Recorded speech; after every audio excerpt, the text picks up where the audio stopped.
everyone. Welcome to my channel. This is another edition of Arroz con Devorah, and we're here with a Facebook friend, Ronit Treatment. If you know her, if you're on Facebook in any of the Sephardic communities, you will know who I'm speaking about. She works with Reconnectar. If you remember, I think it's season 1, an interview with Ashley Perry, who's also connected. And Ronit, I want to welcome you to the show. I'm very happy to have another gal pal from Girona in the house. Thank you so much. So, here we have even more fun with the Spanglish speaking. This is like a Spanglish speaking show, So I'm fluent in Spanish. That will not be a problem. No hay ningún problema. Perfecto. Because if you're not Spanish, then we have to throw the sazon on you. It's like a whole, I grew up in Venezuela. I'm fluent. No problem. Perfect. This is like awesome. And Ronit, you have a very interesting story. And I want to get into it. I mean, I was very fascinated when I heard a recent interview that you did. And the minute you said that that your family had traced back to Girona, I was like, oh my gosh, I've got to speak to you because, I have a line that traces back to Girona. And a very, I kind of put him out there a lot, an ancestor who was caught by the Inquisition in the mid 1700s. And that set off a wave of that line going into Corsica, France, which I believe is many people call it Corsica. And from there, they kind of split off. Some of them went into the New World, and the other ones kind of went into a track that eventually led them to Lithuania. But that line eventually perished in the Holocaust. So, I mean, this is the thing. We're seeing it now with the conflict in Ukraine. And it happens all the time. There's some kind of catastrophe that happens, and Jewish families are now left to split. And some lines make it, some lines don't. But I really want to get into your story and how you discovered your Spanish past. Right. So, I mean, I was curious about the history of my family. Where had they been? There was a lot of silence in our home because I come from Holocaust survivors. So, I mean, growing up with my grandparents, that's kind of like walking on eggshells. You're too afraid to ask very much because you don't want to trigger any traumas. So basically, I'm mixed on one side. Well, I'm Ashkenazi, right? They were from Poland, and the other side from Bukhara. And that was what we were told. So in 2012, I had an opportunity to explore this some more. There's this company called GeneBase. DNA sequencing finally became a little bit more affordable and more accessible. It was still very expensive, but I gave it to myself as a birthday present. I told my brother to get our maps, matrilineal and patrilineal. You and I have to do this, this swab. We have to send it in, and you'll get the father's side, and I'll get the mother's side. So we did it. And it was fascinating. So my brothers came back. It was exactly what we'd been told. Maybe like 1,000 years in Bukhara. And then around 1927 or so, my great-grandmother and her children left by camel caravan at the time. And then took a boat and ended up in Jaffa port and went to Jerusalem. My mother's side is where the surprise was, because I thought, they were in Poland for 1,000 years. And we look at that and I'm like, wait a second, this shows that it's only maybe 400 years, and then it shows them in Iberia, which I couldn't believe. I'm like, wait a minute, but I thought this is the Ashkenazi side of the family. Not only a lot of Ashkenazi, they're a lot of Ashkenazi, they think that they're Ashkenazi, but if you trace them far enough, you'll find that they're actually Sephardic. They have Sephardic roots. Yeah, and it's actually the Sephardics who push back and say, oh, no. They've never been. There's no Sephardic in Western Europe. I mean, I can tell you, for sure, if you trace them. I mean, first of all, at the time of the expulsion, there was about upwards of 80% of the world Jewish population in the Iberia. Now, whether that was in Spain or in Portugal, I mean, that's a huge population, Exactly. So there's a good chance that if you think you're Ashkenazi, but if you trace far. Well, actually, it did say Ashkenazi, but Ashkenazi who had been in northern Iberia, and I even got the name of a city, which, as you said, was Girona, and I'd never even heard of this place before, so I went online to see what that even is. And so, the curiosity, I was like, I don't understand. And then my map showed something even more amazing. Not only did it show Iberia, then I started to try to figure it out. I look at the map, I go, okay, here we are. And then it gets to what's around 1492, and I see the family split. And one half goes sort of to Europe. I can see they're running away. They go to Italy and the Netherlands, and then they end up in Poland. Then the other half stays there. And then it shows them going to America. And I'm looking at that. I'm going, oh my God, they must have been forced to convert. And I try to figure out, when would this have happened and why do they go to Brazil? And I didn't know a lot about the history, to be honest. I didn't know that's a hot spot. Brazil is a hot spot. No, I had to learn a little bit about when would this have happened? Why, if they're Spanish, why are they going to Brazil? So then I understood, oh, it's when it was one empire, so the whole empire is open to them. They escaped as soon as they could to Recife. And a lot of people did that to get away from the Inquisition. And it was like an earthquake for me. It was just, I just sat there looking at that. And sadly, the Inquisition, what really I've been really pressing, especially with the Rabbanim, that I want to say we've been having meaningful conversation over not only my story, but the stories of all those who are coming forward, is, once the expulsion happened, that's it. The only thing left as a means of escape are these shipways into the New World. Unfortunately, the Inquisition follows them there, and it's very difficult for people who find themselves in the New World to trace back now to get these documents, because once Spain had lost this side of the New World, they take with them all the documents if they've not been burned through war or whatever have you. So it's very, there's a lot of challenges, I think. Well, there's another part to that, which I can share with you because I grew up in Venezuela. It's a very big taboo, or at least it was when I was growing up, and it's probably still a very big taboo. Nobody in South America spoke about it. I didn't even know there was Inquisition in South America. I never knew there were auto da fes in places like Mexico. And what's weird, so I went to the international school. Before that, I went to a Catholic school. And so I had friends and teachers that sometimes I could send something, but I couldn't explain it. I couldn't put it in words. And, there was one case I knew of a man in Caracas that I heard about him, that he discovered that in his family's past, they'd been Jewish. And first he went to the Ashkenazi rabbi, then he went to the Sephardic. And both of them told him, no, we don't want you. You can't come back. And now, to be fair to the two rabbis, they weren't trying to be mean. They were respectful of sort of a rabbinic legal precedent that said they were not allowed to convert anyone. So that wasn't because they wanted to be mean to him. That's just something they had to follow, and still do, by the way. They're still not permitted to perform conversions in Latin America. But the crazy thing is, and I really feel like the other side of the mirror with this discovery, because I have friends, we've been friends for 40 years. And only after I published and explained my story and said I'm the other side, only then were they finally sending me privately, like emails or Facebook messages saying, well, we were told we came from Jews. Can you look up our family names for us? And for one of them, I said, wow, from a very prominent family in Colombia. And I was like, oh, your family is actually really famous. And here's who you came from. This was your Jewish Spanish name that your family came there with. And then, you did all these other things, but from a very, very prominent family. And it was just mind blowing. I never would have thought it, and neither would they. I mean, it was just. And I think up until recently, because I remember when I started my journey, there was no Facebook videos on this. There was no YouTube videos on this. And you hadn't really heard about a lot of people who had taken this journey, which really was an undertaking, because even 10 years ago, it wasn't spoken about the way we're speaking about it now. And I think even with the Rabbanim, I think what's been really amazing is that, at least in the private meetings that I've had with them, showing them the testimonials, showing them even the pictures that have come out of Puerto Rico, they were literally stunned. And what they presented to me is that they truly believe that in the year 1492, either you left, you stayed, or you're gone.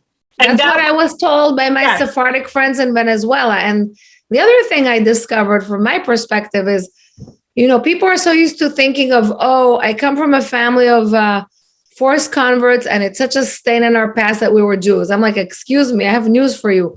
I come from the Jewish side, and oh my God, it would be such a stain for many people to discover that half the family were forced to convert. There are many people in Israel, I've gotten blowback for publishing, and who said, why did you dig? Why did you uncover your family's secret? What did you have to go into it for? Why expose the part of the family that had to convert it? I'm like, because it's our story and because they are our brothers, literally joined to us by blood, because they're my brothers and I need to reach out to them. And I think that was also what was very interesting. I'm glad you said that, because that was the other thing that struck a lot of the Rabbanim, because now there are a lot of the names documented, and these names, they trace back to their family members. So there's a very good chance, there's 100% chance that a lot of us are literally related to all of these Rabbanim who, maybe they went to Morocco and to Turkey. And so I think that they were shocked, because I think they really believed that 1492 was it, like I said before. Yes, that's what they were told. And I have something else to tell you, not just rabbis, but I have one friend, originally from Portugal, and she returned, she did all this research, and it's incredible what they can do now with the DNA. She found very distant relatives in Israel. So it's sort of the way that I'm really hoping that one day I'll find somebody in Brazil. And I've said this before, I don't care what color they are. I don't care what religion they are. I would be really excited if somehow a little strand survived, and I would love to meet them no matter who they are now. I think that's the key, because when we're talking about people splitting, you're really talking about bloodlines, who's going to survive, who doesn't. And even for my family in Girona, when they split, the ones that went off and found themselves in Lithuania did not survive. And there were 11 Ivels executed during that time. Yes. So, I mean, it's, it really is amazing. And I think even like when I was speaking to one of the rabbis, and we found there's a really great chance that we are related. Wow. I was stunned. My rabbi was stunned. And it was just, I think it was an eye-opening experience. And I think that because of the fact, listen, there was no Facebook, there was no this, there was no internet. People could not communicate. When you left, sometimes you left by yourself. You don't know where you're actually going to end up. And so, I mean, they really did not understand. These people truly kept the tradition, and some of them very much intact. And I think it just was a very big shock to them, because, again, I think that in their mind, they grew up with the same narrative. It's gone. They're gone. And the truth is, Hashem is saying that's not true. Not all of them converted for money or whatever. The Inquisition followed them, unfortunately. Yes. Whether whatever reason, at this point, we find ourselves with descendants who are throwing off the yoke of Christianity and looking to return with everything that they have. And so I feel like we have to do everything we can to bring these people back, to listen to their stories, and to learn what happened to our brothers and sisters that went off in these ships, because that was all that was left to them. When you're born after 1492, you're born into, and even at 1492, you're born into the system. The system of the Inquisition was already in place at the time of the expulsion. It had a well-documented history of the horrors and atrocities they were committing. But let's go even further than that. So you're looking 1500, 1600, 1700. You're born into this secret society, but the only way of escape is through these underground shipways that will bring you to the new world. What else can you do? You're born into the system. You're fighting for everything that you have to preserve. Isn't it worth it? If they fought that hard for Hashem, measure for measure, do you think Hashem will not fight that hard for them? Don't we need to fight that hard for them? You know what I mean? You have to do everything. One of the things that you made me think of when you say this is about the internet. One of the wonderful things about it. So I find that there's a lot of inherited fear. And the beautiful thing about Facebook, and I've been volunteering for many, many years with an organization called Reconectar. People reach out to me with their questions about their last names, about traditions, about this and that. And it's a safe space. It's always very confidential. Like, I'll never say who asked me what, but, I'm somebody they feel comfortable at asking. And many times I may not know the answer, but I'll research it as well as I can, whether it's about their last name, secret traditions, whatever there is. I've had people who grew up with a Jewish tradition hidden in a Christian one. They try to pull it apart to see which is what. And I try to help them, as much as I possibly can. And of course, always respectful, never pushing, whatever it's they lead, not me. I don't proselytize. I never try to push anything on anybody. But if they come to me I'll do what I can to help. And I feel that way, even my friends would never ask me to my face, but they don't mind sending me a message saying, oh, can I ask you to check this for me? And then I'll send them a link, which, is very interesting. I know it's, I really feel like people are really starting to get information, and it's because of the internet. And it's funny, I tell people all the time, like some people, and I'm sure you've had this too, they reach out to you like, oh, I don't know any traditions. And I think sometimes they don't know what they know. That's one, because they don't know exactly what they're looking for. And it's the same side in the Rabbanim. When I was showing them the information and the proof of the documentation, they were like, you have to know what you're looking for. Exactly. If you don't know what you're looking for, everything is in plain sight. And, there's all kinds of things. The way they speak so cryptically, when you're speaking to your ancestors, you have to really pay attention because they speak very cryptically. Right. Within what they're saying to you is the message. And even down to like things, it was funny. Somebody contacted me about food traditions. She's collecting stories about food traditions for the Anusim. And it was funny because I hadn't realized, even in this, how many of them we had in our family, including cilantro, including eggplant, garbanzo, even to the way we swept the floor, I have to say one thing about the sweeping the floor. It's the only tradition I have in common with the Bnei Anusim. Okay, with my mother's side. So my grandmother taught me how to clean the house. She was an absolute clean freak. She used to train nurses in Israel. So believe me, she taught me to clean like hospital level. But one thing we had in common, I always had to sweep everything to the center of the room. I was never allowed to sweep dirt out of the house. Or even if I mop the floor in Israel, where you have, stone floors and you like pour water, I was never allowed to just throw it out of the house. She said, you can't let the neighbors see what's coming out of our house. You can't clean like that. When I was in my dating days, right? And I remember dating this guy. I dated a few Puerto Rican guys in my day. Every single time I got picked on for the way I swept, and to the point where they said, I don't know how to sweep a floor. And I'm like, what do you mean? Like I saw my mother do this, saw my grandmother, and it was always sweeping from the corners into the center, always. And so it was things like that, things like my last name. It was like all these things that were pointing out.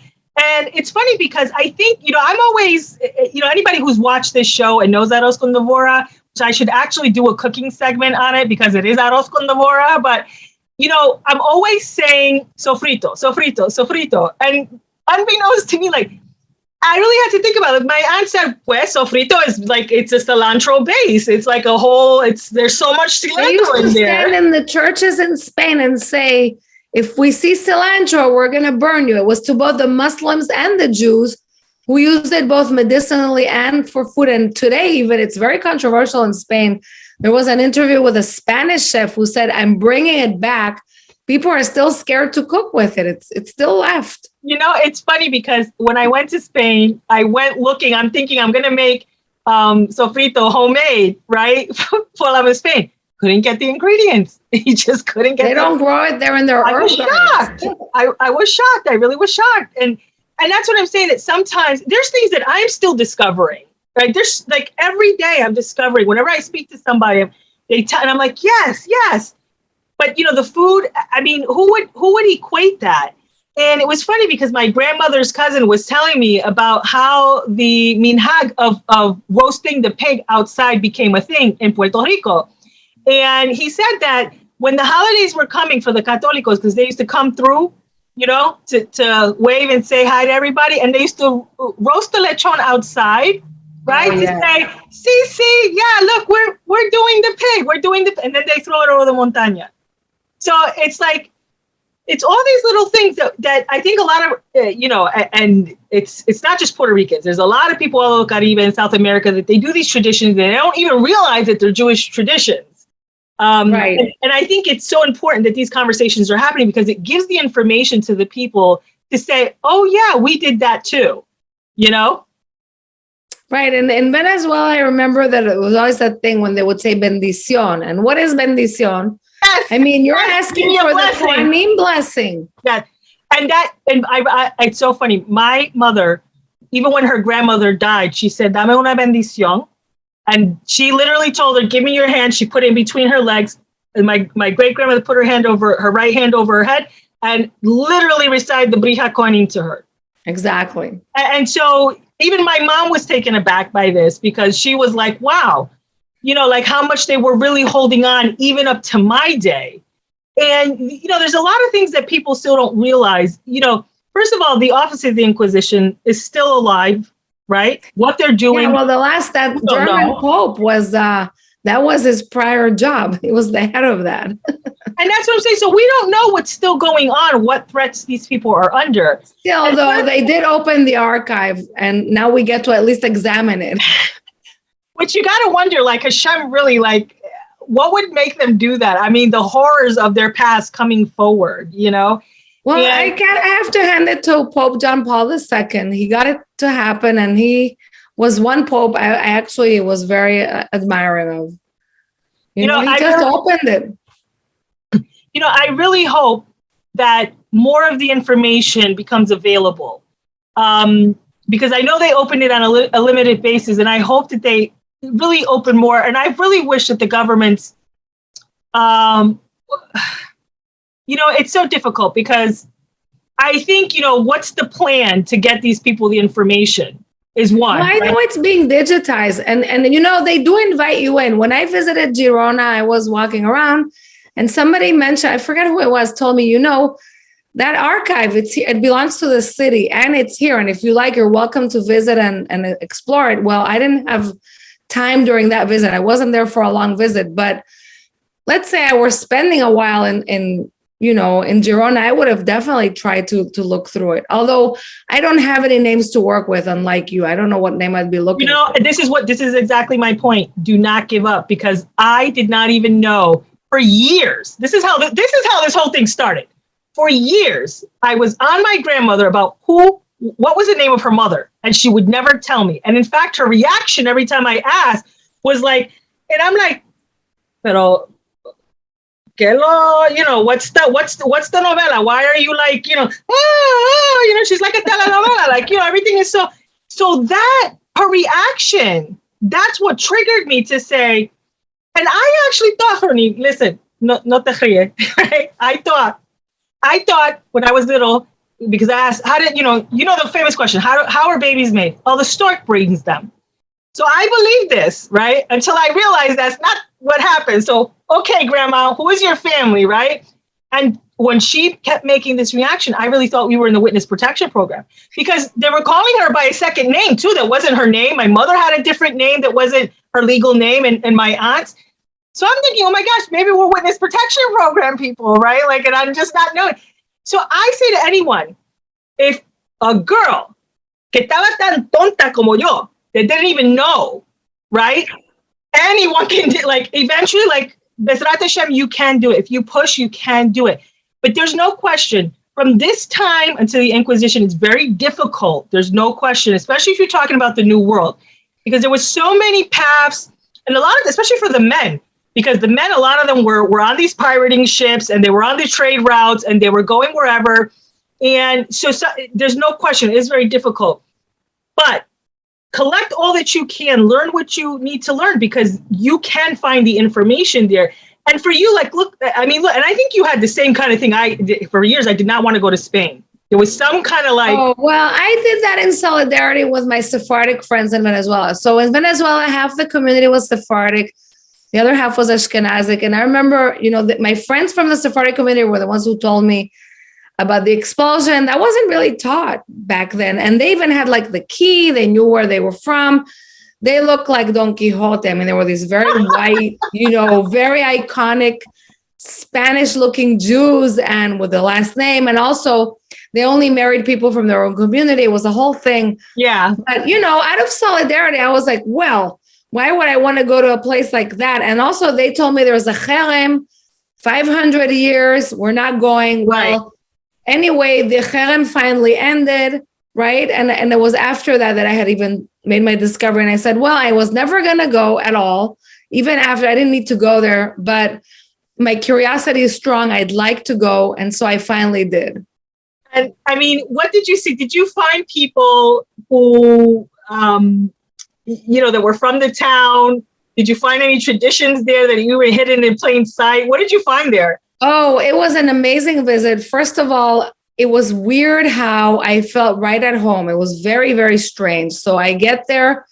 So, some people will tell me that I'm a little cold, that I don't like to have people like slobber on me. And I don't like that. Okay, I really don't. And so I get there and they're all kind of like me.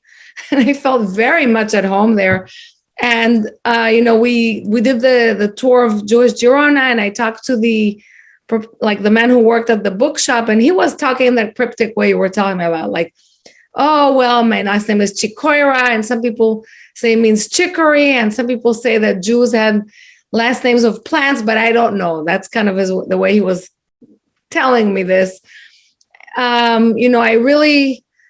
I was very I had this wonderful woman who gave us a Jewish tour of Girona, like the architect of Barcelona too, of architecture, and like showed us they were repurposing like gravestones, and you would see the Hebrew of Jewish graves. So they were up high on the buildings. She was pointing them out to us, or she chose the medieval doors, and then there would be the place for the mezuzah.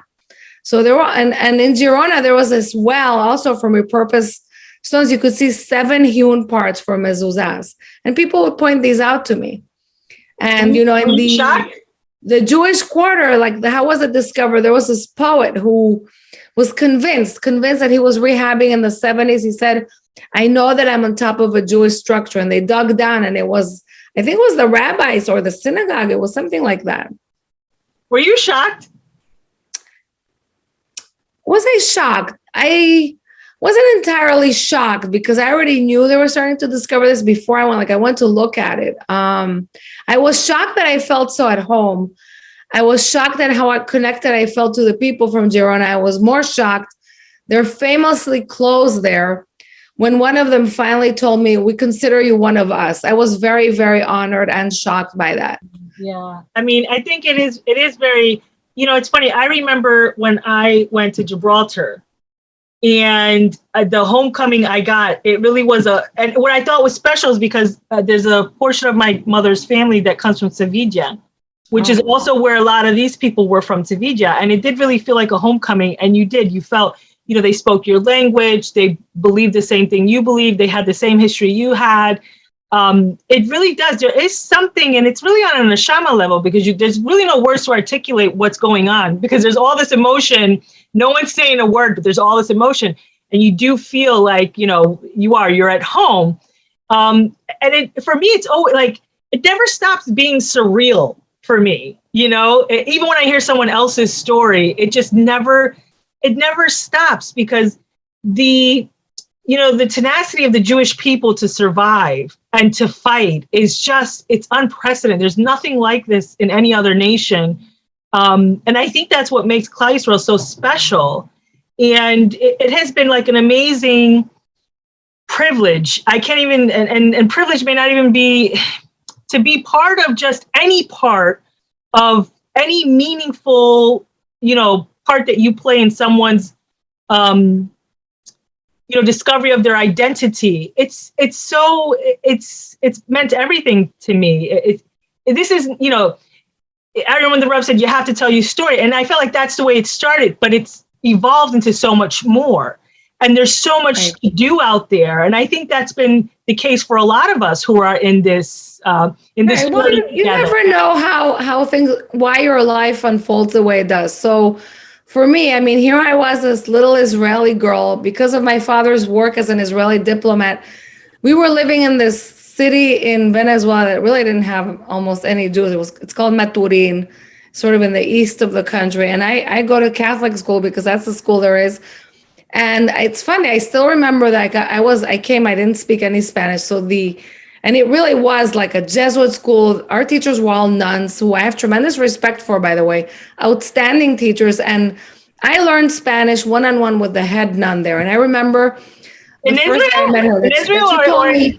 is this in Israel or no, this is in Venezuela. Venezuela. Okay. Venezuela. So I remember the first day she basically told me, God brought us together for a special reason. And I have to say that I think the fact that I went to this Catholic school for a year and I studied with them really kind of made this portal between me and this community that I otherwise wouldn't have had, because I think anybody else from my family wouldn't have felt this connection to that community, the same way that I do, and be able to understand quite. And I wonder even about the nuns who taught me. What is it about them?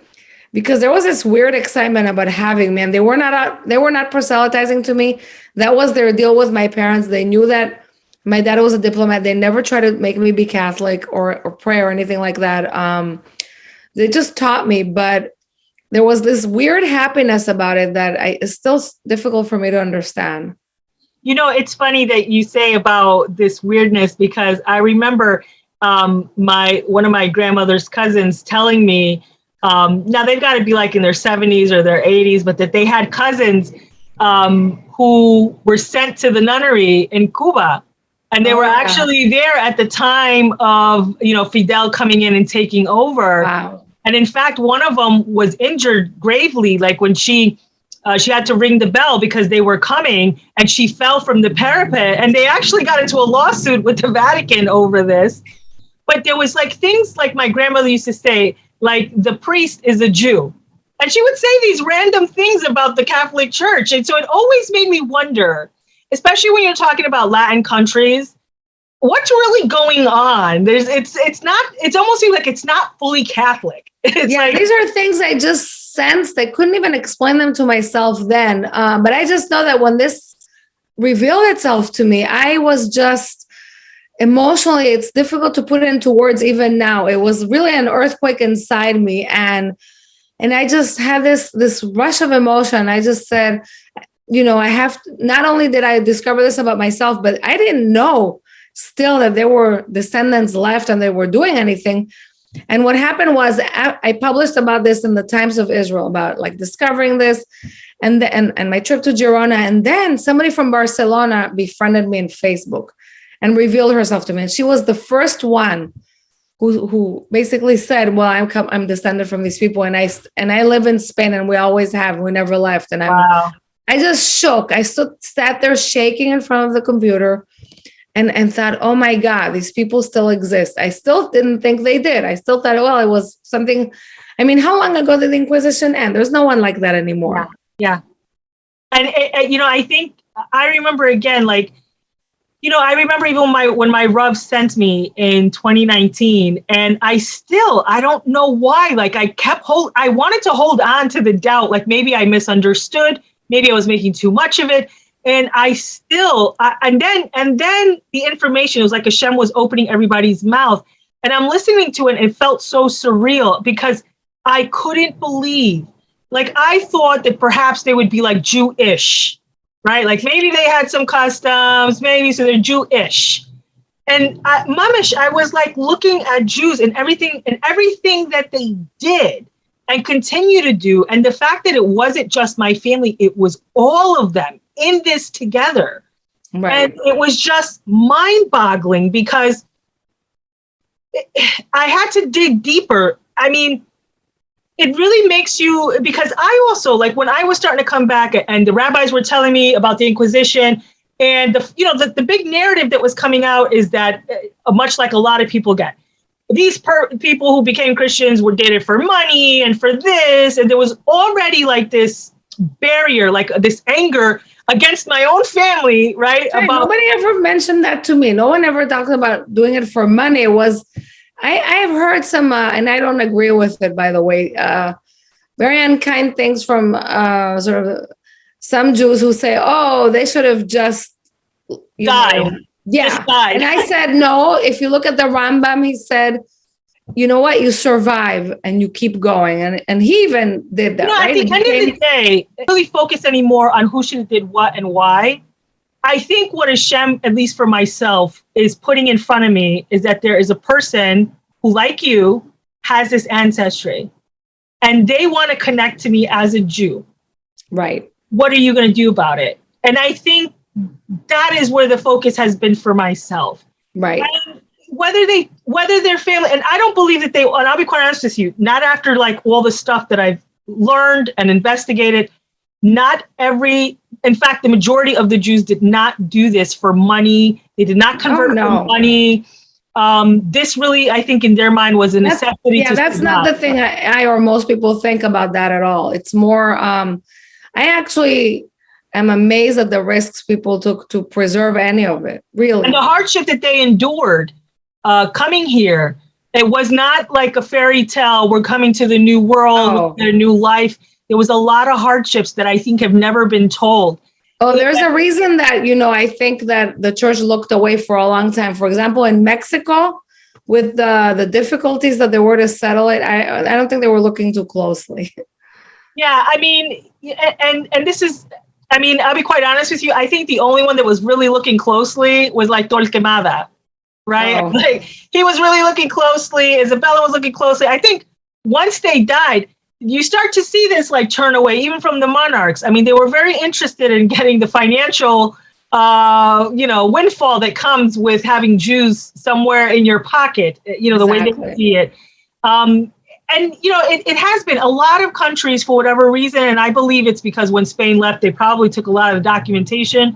A lot of people are struggling really hard to find the information that connects them back.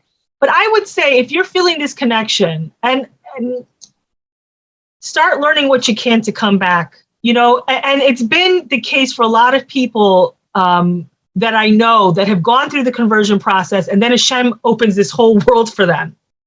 And I have said this many times on my show that I really believe that the tikkun, which is, when you have to fix something, it's usually the way we broke it. And if we had to convert, we will convert again. And we will come back. And that's that's no knock on no one. Listen, I converted. I'm very proud to have done it.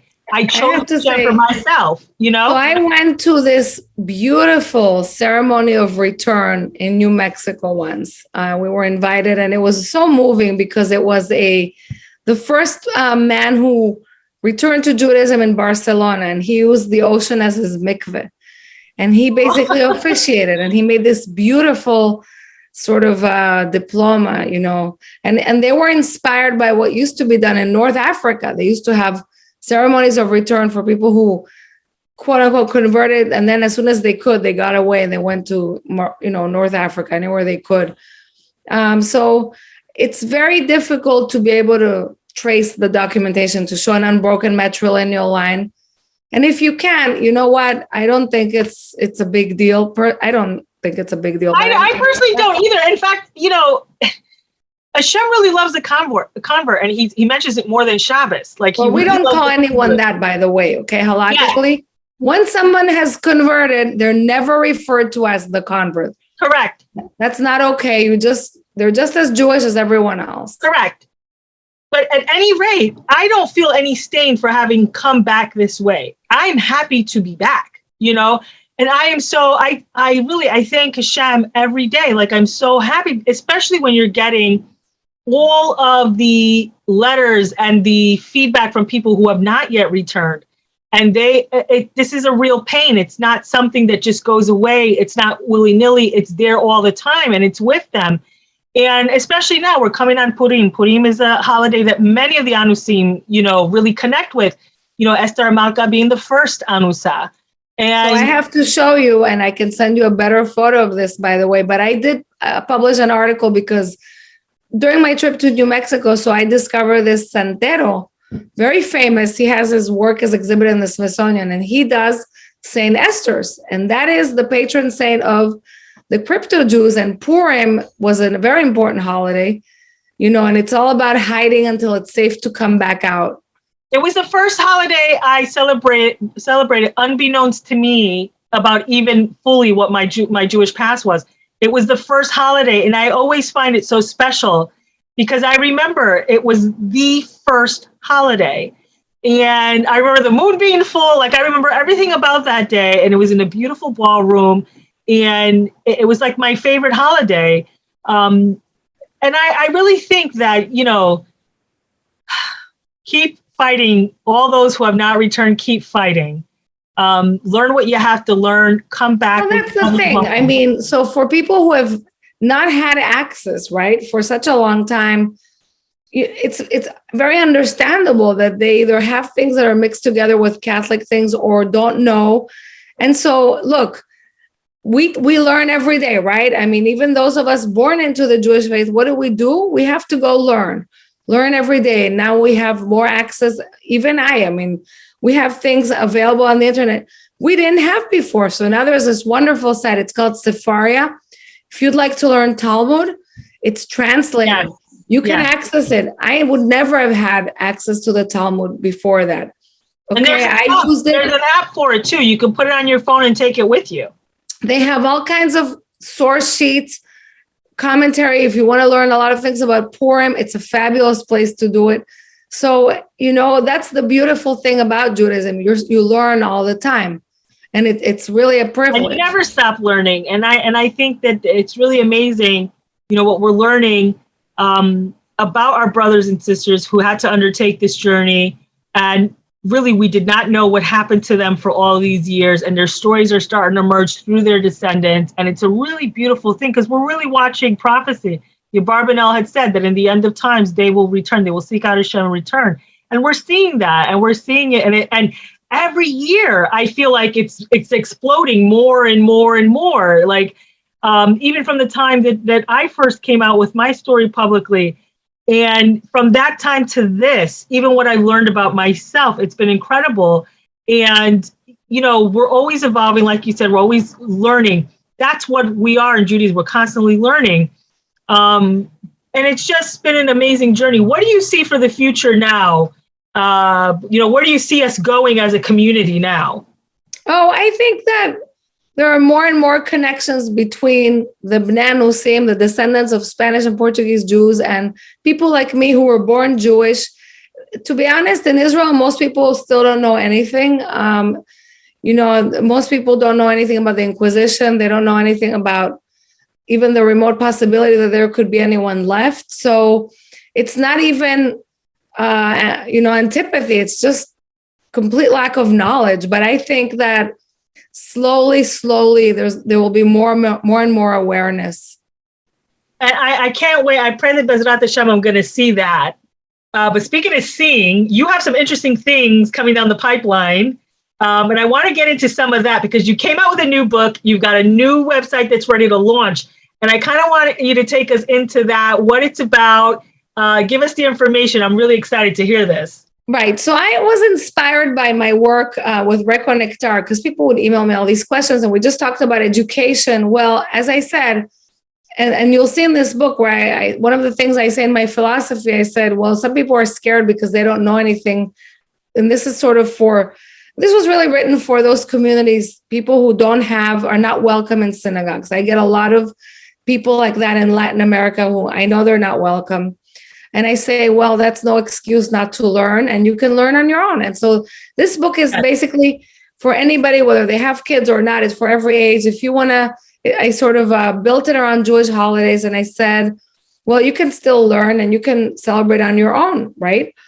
And so it's interesting because speaking of education, I have a letter of approbation from my rabbi, who is Rabbi Albert Gabay of Mikveh Israel in Philadelphia, Sephardic rabbi. And guess what? I got plenty of corrections for the things I put there. He would tell me, well, you can't just say this blessing because you feel like it. There are certain times of year you say it. I'm like, oh, sorry. I just felt thankful, right? I thought I could just say it. He's like, no, you can't.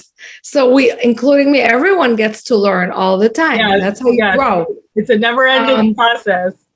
Yes, but for example, like for Purim, I just use my imagination. I go, well, I love to imagine what was it really like to live in the time of Queen Esther, and I have Persian recipes. I say how it was to live that back then. So, I sort of give lots of ideas that if you're trying to celebrate with kids, how you can do it. Which you really have to learn. If you're looking to join Klal Yisrael, these are some of the things you absolutely have to know.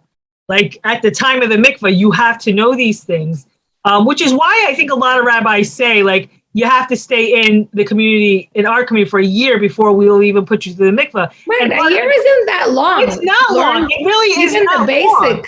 Long. Like this book is pretty basic. Yeah, you really, and the thing about, let me tell you, the book is great, and it's a great way to start. But at some point, what's great about actually getting in and being in the community is that you get to see it in practice. Exactly. And you don't feel so because you say, oh, wow, I have Ronit's book and I at least know this is what we do and this is why we do it. And, who knows, you may teach another Jew there who may not know. They just did it out of rote. You definitely will surprise plenty of Jews, and this is why it's also in Hebrew, because Israelis who for some reason are now, for example, live in the United States, let's say they're here because they're in a postgraduate degree or a job or whatever it is.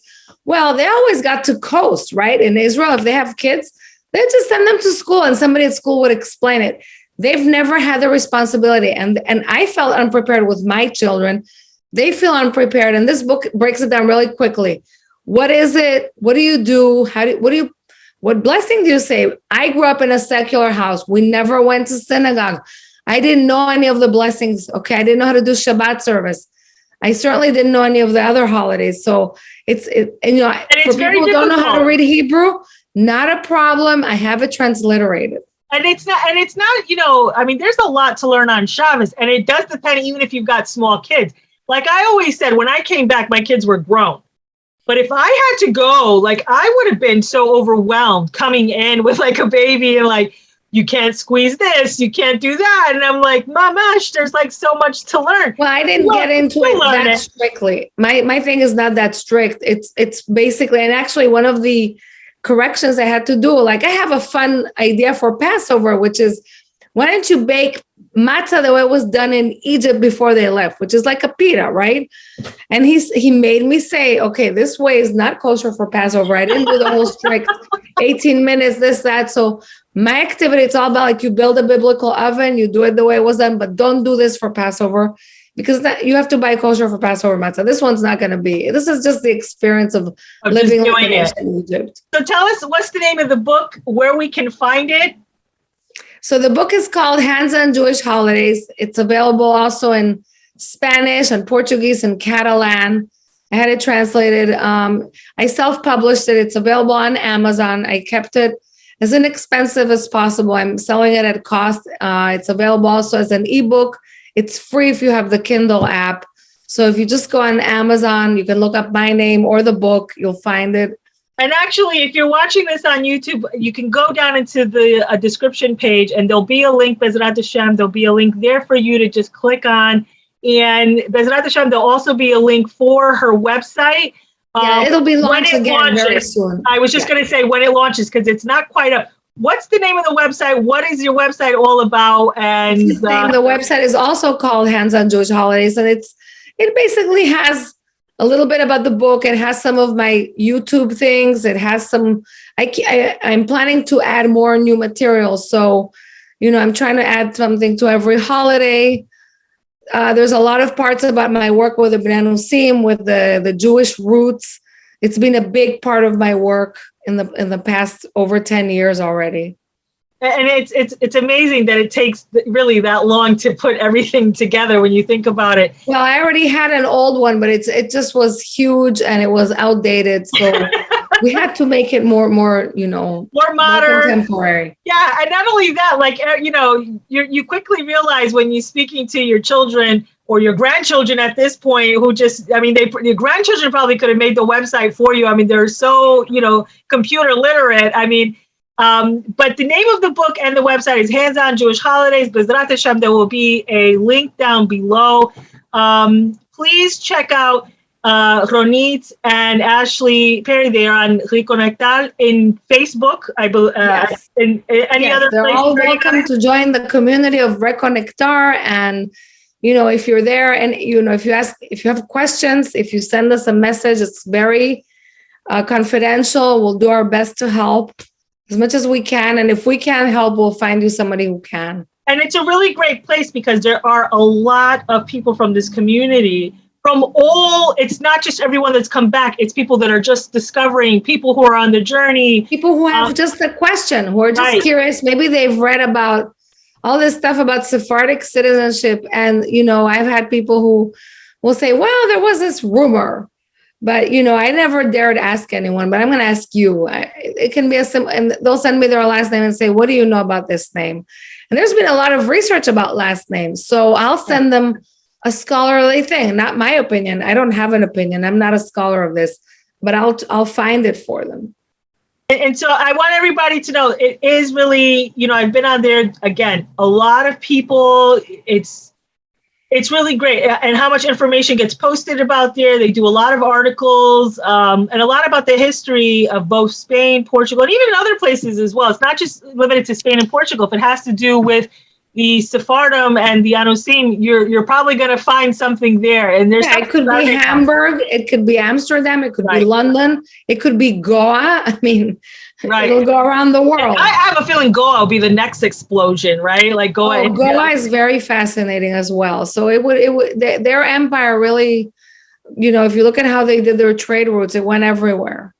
And I'm really excited to see what the future holds. I pray that Bezrat Hashem, I will live long enough to see a time where this really is second nature to a life. It's like a household thing to even those who were always born Jewish. And I think it's just so great that you guys are just continually. Well, if you look at who my translators were, the young woman who translated the book to Portuguese, she was descended from Branca Dias in Brazil. If you know about Branca Dias, she was the first woman. She opened the first synagogue in Brazil, the first school, Jewish school. She was burned at the stake in Portugal. They took her back to Lisbon. The Inquisition, they judged her and they burned her at the stake for Judaizing. This is her descendant who translated. I told her, you're closing the circle. Yes. The young woman who translated the book to Catalan, she wondered, I'm not sure what she found, but she was curious. She was one of these people who, she somehow traced herself back to Girona. She was wondering about her last name. She offered to translate. I thought it was a great idea. I hadn't thought about doing Catalan before, but so that's who translated to Catalan. So it brings all kinds of people together. It really is. It's really beautiful to see what's happening and to see the people that are reconnecting. Not only are they connecting to what's possibly their family members, but back to the Jewish nation, back to Hashem, learning all these customs and traditions.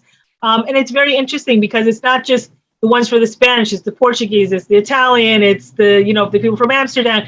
Very interesting. And again, just seeing the tenacity of the Jewish people, it's really an amazing thing. There is no other nation like Klal Yisrael. And I pray that everyone that wants to be part of Klal Yisrael, who's in this ancestry, that they will find their way back home with all of us. But that's it for today. And I hope we will all be together again soon. Bezrat Hashem. Thank you very much. You're so welcome.